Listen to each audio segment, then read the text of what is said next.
முதல் பேச்சாளராக 4ஆம் தூர மாணவர் எல் ஞானல் ஃபைசல் அசாஹி அவர்களை பொறாமை கொள்ளாதே என்கிற தலைப்பிட பேசுவதற்காக அழைக்கிறேன்.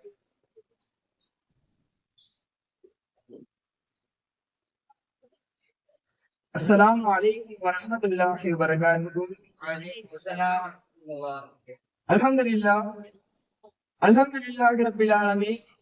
நஹ்மதுஹு வ நஸ்தஈனுஹு வ நஸ்தக்ஃபிருஹு வ நு'மினு பில்லாஹி வ நத்தவக்கலு அலைஹி வ நஊது பில்லாஹி மின் ஷுர்ரி அன்ஃபுஸினா வ மின் ஸய்யிஆத்தி அஅமாலினா. மன் யஹ்திஹில்லாஹு ஃபலா முضل லஹு வ மன் யுضلل ஃபலா ஹாதிய லஹு. அம்மா பஅத். ஃபகத் क़ால அல்லாஹு தஆலா ஃபில் குர்ஆனில் கரீம் வ ஃபில் ஃபுர்கானில் மஜீத். இன்னல்லாஹ வ மலாயிகத்துஹு யுஸல்லூன அலன் நபி யா அய்யுஹல்லதீன ஆமனூ ஸல்லு அலைஹி வ ஸல்லிமு தஸ்லீமா.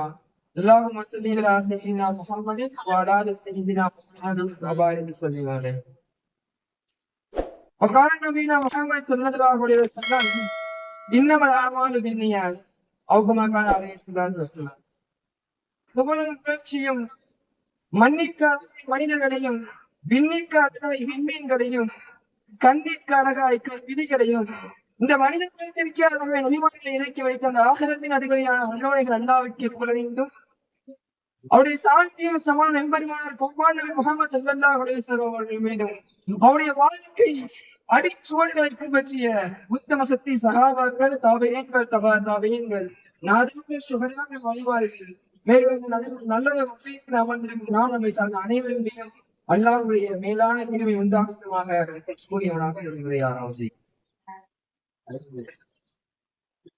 பொறாமை ஒரு மனிதன் இருக்கக்கூடிய மிகவும் ஒரு கேவலமான ஒரு அசிங்கமான ஒரு தான் இந்த பொறாமை. ஒரு மனிதனுடைய வாழ்க்கையில இருக்கக்கூடாத ஒரு குணம் பொறாமை. பொறாமையான விஷயம் என்ன அப்படின்னு பொறாமை அப்படின்னா அல்லாஹ் சுப்ஹானஹு வ தஆலா நம்முடைய சகோதரருக்கும் இல்ல நம்மளுடைய நண்பருக்கும் இல்ல நம்ம உற்றார்கள் அவர்களுக்கு அல்லாஹ் கொடுத்த அருளை பார்த்து அவனை விட்டு அந்த அருள் நீங்கி விட வேண்டும். இல்லை என்றால் அந்த அருள் நீங்கி என்னிடம் வர வேண்டும். இதுதான் பொறாமை. மற்றவனிடம் கிடைத்த அருளை அவனுக்கு அதை ஒப்புக்கொள்ளப்படாது. அவனால ஒப்புக்கொள்ள முடியாது. அல்லாஹ் கொடுக்குறான், எனக்கே கொடுக்க மாட்டேன் அப்படின்னு அந்த செகண்ட்ல ஒரு எண்ணம் தோன்று பார்த்தீங்களா, அதுதான் பொறாமை. நபிகள் ஸல்லல்லாஹு அலைஹி வஸல்லம் பல்வேறு விதமான ஹதீஸ்கள் மூலமாக பொறாமை பற்றி எச்சரித்திருக்கிறார்கள். நீங்கள் பொறாமை கொள்ளாதீர்கள், லா தஹ்ஸீத் என்று இருக்கிறார்கள். பல்வேறு விதமான ஹதீஸ் கிதாபை நாம் புரட்டி பார்க்கும்போது பல்வேறு விதமான ஹதீஸ்கள் நமக்கு தெரிய வருகிறது. பொறாமை என்பது ஒரு மனித வாழ்க்கையில் இருக்கக்கூடிய ஒரு கேவலமான ஒரு குணம், ஒரு அசிங்கமான குணம், ஒரு மனிதனுக்கு இருக்கக்கூடாத ஒரு குணம் என்று பொறாமை. இந்த பொறாமையை பற்றி பல்வேறு விதமான இமாம்கள் பல்வேறு விதமான ஹதீசுகளை கொண்டும் குர்ஆன் ஆயத்துக்களை கொண்டும் தன்னுடைய கிதாபுகளை பல்வேறு விதமான முறையில் எழுதுவார். இந்த பொறாமைய இமாம்கள் பல்வேறு விதமான வகையில பிரிக்கிறார். எப்படின்னா ஃபர்ஸ்ட் வகை என்ன அப்படின்னா, அல்லாஹ் மற்றவர்களுக்கு ஒரு அருளை செஞ்சிருப்பாங்க, ஒரு அருட்கொடை வந்து மேற்கொண்டிருப்பான். அதை பார்த்து ஒருத்தன் அந்த அருட்கொடை, அதாவது அந்த அருட்கொடை வந்து தனக்கு கிடைக்கும் நம்ம ஆசைப்படுவாங்க. இந்த விஷயம் எனக்கு கிடைக்கணும் தம்பி, அல்லாஹ் வந்து அவனுக்கு வந்து ஏதாச்சும் காசு மூலியமா அவனுக்கு வாழ்க்கை செஞ்சுக்கலாம். அந்த காசோடைய பதக்க தனக்கு தேவையில்லை, ஆனா அவனுக்கு அது கிடையாது. எனக்கும் தேவையில்லை, மற்றவங்க கிடையக்கூடாது. இந்த எண்ணம் ஒரு பொறாமை. இந்த பொறாமை என்பது ஒரு மனித வாழ்வில் நிம்மதியை கெடுத்து. இந்த பொறாமை என்பது மனித வாழ்வில் நிம்மதியை கெடுத்து. நிம்மதியற்ற வாழ்வு மனிதன் வாழ தகுதி இல்லாத வாழ்வு. இந்த பொறாமை மனித வாழ்க்கை என்ன பண்ணி தெரியும்? அல்லாஹ் பல்வேறு விதமான அருட்கொடையின் மூலியமாக பல்வேறு விதமான ஆபத்துகளை செய்து பரக்கத்துகளை கொண்டு அவனை வாழ்க்கையில் உயர்ந்த தரஜாவை வைத்திருப்பான். உண்மையிலாகட்டும் மண்மையிலாகட்டும் நல்ல உயர்ந்த தரஜாவை வச்சிருப்பான். ஆனால் அவனை விட சொட்டு மேல ரைட்டா அல்லாஹ் எப்படி சொல்றது, இப்போ 1000 ரூபாய் இருக்கு, முன்னாடி 2000 ரூபாய் இருக்கும். அதை பார்த்துட்டு என்னடா மட்டும் 2000 ரூபாய் இருக்கு, அவங்க 1000 ரூபாய். அப்படியே அந்த துளி எண்ணம் வரும்போது நமக்கு அந்த நேரத்தில் பொறாமை இருக்கும்போது நம்முடைய வாழ்க்கையில் நாம் எதிர்பார்க்காத சரிகளை நாம் அடையும். அதன் காரணமாக நபிகள் ஸல்லல்லாஹு அலைஹி வஸல்லம் பல்வேறு விதமான ஹதீஸ்களை வாயிலாக நமக்கு எச்சரிக்கிறார்கள். பொறாமையை நீங்கள் கொள்ளாதீர்கள், பொறாமையை நீங்கள் தவிர்த்துக் கொள்ளுங்கள் என்பார். வீட்டுல ஹதீஸ சொல்லுவாங்க, அழகான சொல்லுவாங்க பாருங்க, நீங்க என்னைக்குமே உங்க மேல இருக்கவங்களை பாக்காது, உங்களுடைய மேல இருக்கவங்க இனிமே நீங்க பாக்காது, உங்களுக்கு கீழே இருக்கவங்களுக்கு காசு. நபிகள் ஹதீஸ் என்ன சொல்றாங்க அப்படின்னா, ஏன் நபிகள் மேல இருக்கவங்களை பார்க்க வேணாம் அப்படிங்கிறாங்க.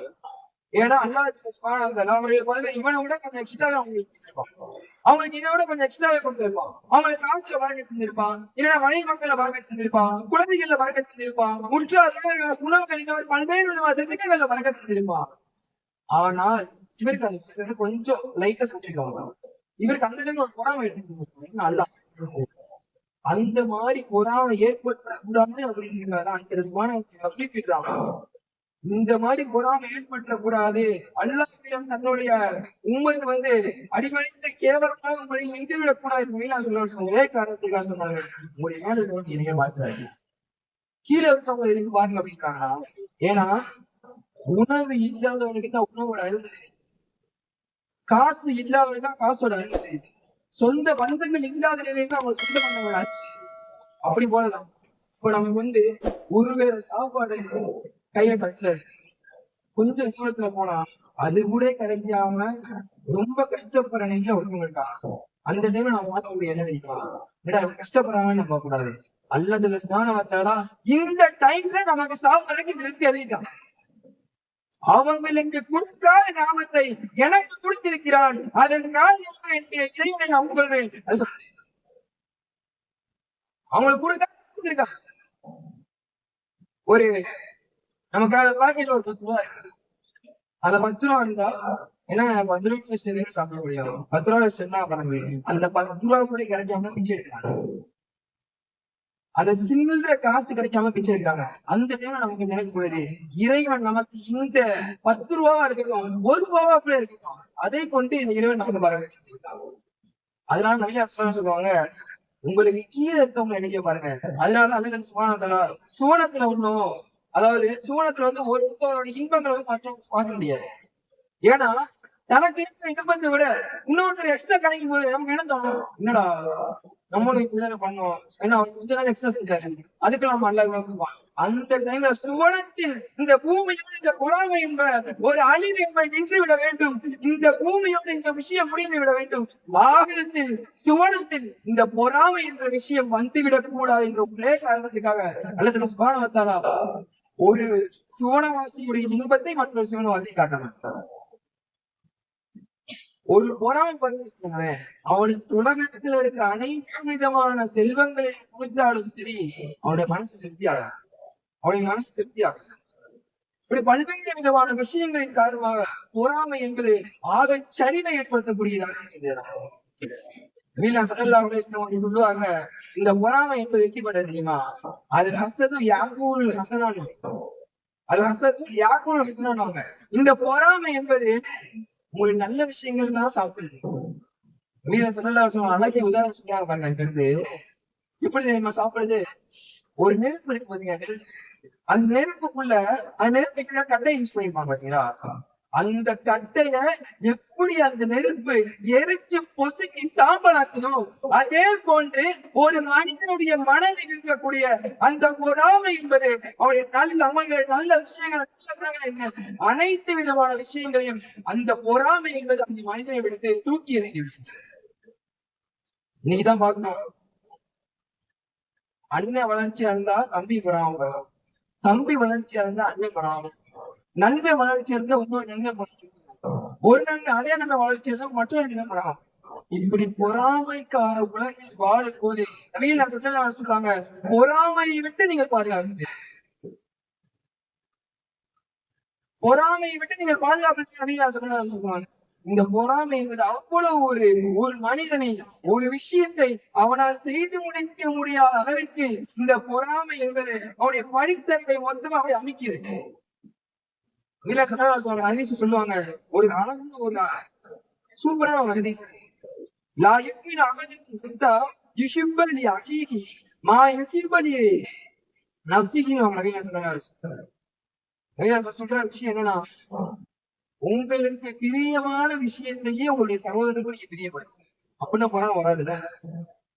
தனக்கு பிரியமான ஒரு விஷயம் இருக்கு, உங்களோட சகோதரனுக்கு அதே சரி பிரியப்படுங்க. ஏன் பிரியப்பட்டா என்ன? அந்த நேரத்தில் தான் உங்களுடைய ஈமான் என்பது பரிபூர்ணம் அடையும். அது வரைக்கும் உங்களுடைய ஈமான் பரிபூர்ணம் சொல்லுவாங்க. நமக்கு எல்லாருக்கும் ஒரு என்ன வேணும்? நமக்கு கேட்காமலே தரக்கூடிய இறைவனுக்கு நாம் கேட்கும் ஒன்றை தருவதற்கு வல்லமை இல்லாதவன் கிடையாது. அவனுக்கு தெரியும் தான் பிள்ளைக்கு எந்த டைம்ல ஒரு அம்மா ஒரு விஷயத்த செய்யணும் தெரியும். அதே போன்றுதான் தன்னுடைய அடியாருக்கு எந்த நேரத்துல இந்த விஷயத்தை அவன் புரிந்தால் அவனுடைய வாழ்க்கையில் அது முன்னேற்றம் அடையும். அந்த நேரத்தை கரெக்டா இருக்குமா அதை பிக்கப் பண்ண வீடு கூடாது. ஏன்னா நான் 3 வருஷமா அதை கேட்டுட்டே இருக்கேன். எங்க வீட்டுல வழக்கு செய்ய கேட்கிறேன். எங்க வீட்டுல இருக்க நோயை தீர்க்கணும்னு கேட்கிறேன். கேட்க அல்லாஹ்வுக்கு தெரியும் அந்த நோயை எப்ப தீர்க்கணும் தெரியும். படைச்சவனுக்கு தெரியாதா அது எனக்கு போகணும். நோயை உருவாக்குறது அவன் தான், வரக்கத்தை கொடுக்கிறது அவன் தான், வரக்கத்தை எடுக்கிறது அவன் தான், நோய் எடுக்கிறது அவன் தான். அவனுக்கு தெரியாதா எந்த டைம்ல நோயை கொடுக்கணும், எந்த டைம்ல நோய் எடுக்கணும்? அதன் காரணமாக தான் அவன் கொடுப்பதை யாரும் தடுக்க முடியாது, அவன் தடுத்ததை யாராலும் கொடுக்க முடியாது. இந்த உலகமே சேர்ந்து அல்லாஹ் ஒரு விஷயத்த ஒரு தடுத்துட்டான், எவனாலையும் முடியாது, எவ்வளவு யாராலும் முடியாது. அதே இது அல்லாஹ் ஒரு விஷயத்தை அவன் நாடிட்டான், அது அவனுக்கு நான் தந்தே அவன் நாடிட்டான்னு வச்சுக்கோங்க. இந்த உலகமே சேர்ந்து அவன் தடுத்தாலும் அந்த விஷயம் அவனுக்கு கிடைக்க கூடாதுன்னு தடுத்தாலும் இந்த உலகமே சேர்ந்தா அதை தடுக்க முடியாது. அவன் கொடுப்பதை யாரும் தடுக்க முடியாது, அவன் தடுத்ததை யாராலும் தடுக்க முடியாது. இதுதான் ஈமானின் அடிப்படை. இந்த பொறாமை என்பது ஈமானை கரித்து தினக்கூடியதாக இருக்கின்றது. இந்த பொறாமை என்பது அந்த ஈமானை சாம்பலாக்கக்கூடியதாக இருக்கின்றது. இந்த பொறாமை தொழிலை சாம்பலாக்குறது இல்லை, இது நோம்ப சாம்பலாக்குறது கிடையாது, இது அவர்கள் சாம்பலாக்கக்கூடிய கிடையாது. உன்னுடைய ஈமானை ஒரு முஸ்லீமுக்கு அடிப்படையான விஷயமான ஈமானை சாம்பலாக்க விடுகிறது. அப்பேற்பட்ட பொறாமையை பாதுகாப்பு தேட வேண்டும் என்று கூறியவனாக உரையை கொள்கிறேன். அஸ்ஸலாமு அலைக்கும் வரஹ்மத்துல்லாஹி வபரகாத்துஹு.